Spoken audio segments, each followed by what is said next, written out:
Kebakaran di permukiman padat Jalan Pemuda 4, Sungai Pinang, Samarinda seketika menyebabkan warga panik. Bangunan yang rata-rata terbuat dari kayu membuat api cepat meluas. Petugas dan relawan pemadam yang tiba terhambat oleh jalan sempit dan kerumunan warga yang datang hanya untuk menonton. Kobaran yang cepat meluas itu menyebabkan sebagian warga tidak sempat menyelamatkan harta benda kecuali baju di badan. Mereka menyebut api muncul pertama kali dari bagian depan permukiman.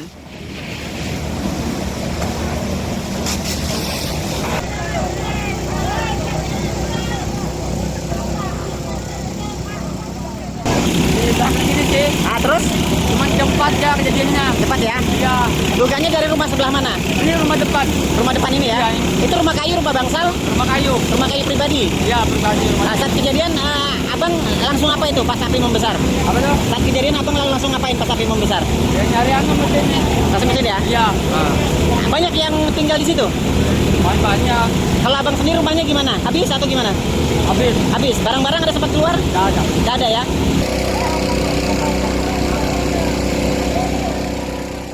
Dinas Pemadam Kebakaran mencatat 9 rumah terdiri 4 rumah tunggal dan 5 bangsal 20 pintu yang terbakar. Dugaan awal api berasal dari bagian dapur rumah salah satu warga. Jadi hari ini kami dari Damkar mendapat informasi kebakaran di Jalan Pemuda 4, tepatnya di bantaran pinggiran Sungai Karangmumus, menghanguskan 5 pintuan, kemudian 4 rumah tunggal. Demikian. Jumlah total pintu, Pak? Jumlah total pintu 20 ya. 20-an. Ada penyebabnya, ada yang diketahui, ada informasi? Ya, sementara informasi penyebabnya itu ada masyarakat yang memasak di dapur awal mulanya.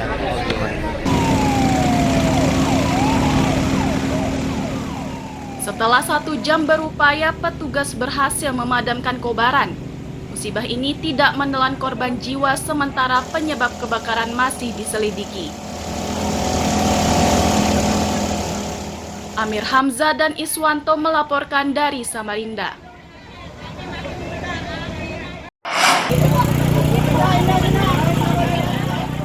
Relawan kemanusiaan di Samarinda ini bergerak cepat menuju lokasi kebakaran di Jalan Pemuda 4, Sungai Pinang, Samarinda, Senin siang. Mereka bergegas meski korban kebakaran bukan kerabat mereka.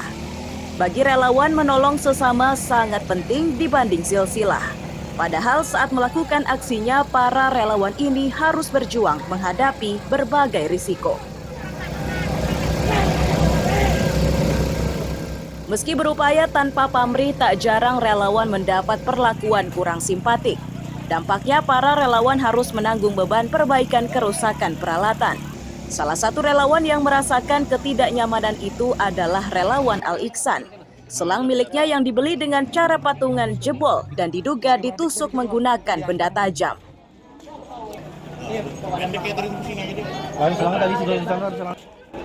Gini Pak, tadi kan di depan tuh masyarakat yang di depan minta pembasahan karena masih ada bara-bara. Nah, yang di belakang tadi itu yang si bapak baju hitam tadi bilang dari awal matikan aja. Tapi kan kami kan ngikuti arahan yang ketua yang di depan. Itu minta naikkan, jadi kami bingung. Jadi saya naikkan, malah dibawa pakai pisau, ditusuk sampai tembus Pak. Begitu. Apa yang ditusuk tadi? Selang Pak, Selang ya? Kami. Oh, kalau sampean sendiri gimana? Tadi sih beliau yang bawa pisau itu langsung saya peluk. Saya juga takutnya saya Kena ya? jadi saya peluk sekalian. Oh, jadi dari sisi sungai ya? Ya. Jadi di sisi sungai. Itu apinya gimana pada saat itu? Besar dia angin. Karena ada angin? Ya, karena ada angin jadi kita cari selang untuk menyemprotnya lagi. Lewat Dalam rumah. dalam rumah ya? Oh.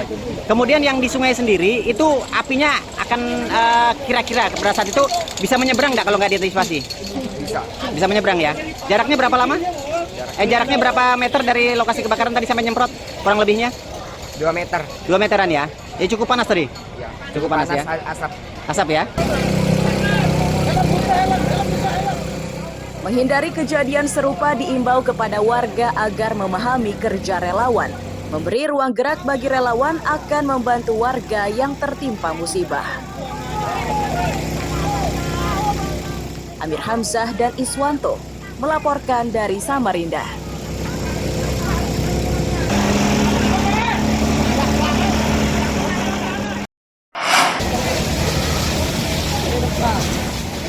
Puing-puing bangunan yang disiram relawan ini merupakan sisa kebakaran di Jalan Pemuda 4 Sungai Pinang, Samarinda, Senin siang. Relawan masih terus menyiramnya agar bara api benar-benar padam. Sementara bagi para korban, puing-puing tersebut menyisakan kisah pilu, sebab mereka tidak lagi memiliki tempat berteduh setelah rumah beserta isinya ludes dilalap api. Winarti yang sebelumnya masih menempati rumah bersama anak dan cucunya kini hanya bisa memandang puing-puing tersebut. Winarti menyatakan saat kebakaran terjadi ia tengah membuatkan susu untuk cucunya. Winarti seketika lari keluar bersama kedua cucunya saat mendengar teriakan kebakaran. Kami kan mau buat susu tuh, buat cucu tuh. Jadi baru nuang air panas nih, dengar api katanya. Kami ini keluar. Nah, sekalinya sudah besar nih di depan. Jadi susu tertinggal, cucu aja lagi yang dalam ayunan masih kecil, umur 6 bulan itu. Sama yang umur 3 tahun ini kami geret keluar. Ini di kamar mandi sama anaknya. Jadi kami dobrak pintu keluar. Mau balik lagi dah. Di dalam berapa orang Bu total Bu tadi tuh pas kejadian? Ini 4 orang, 5 sama kecil 3, anak bayi 3, sama ini di kamar mandi, ada di sini. Binian semua Bu di dalam sama anak kecil. Jadi nggak sempat menyelamatkan apa-apa ini Bu? Nggak sempat ya. Sejauh ini penyebab pasti kebakaran belum diketahui dan masih diselidiki polisi.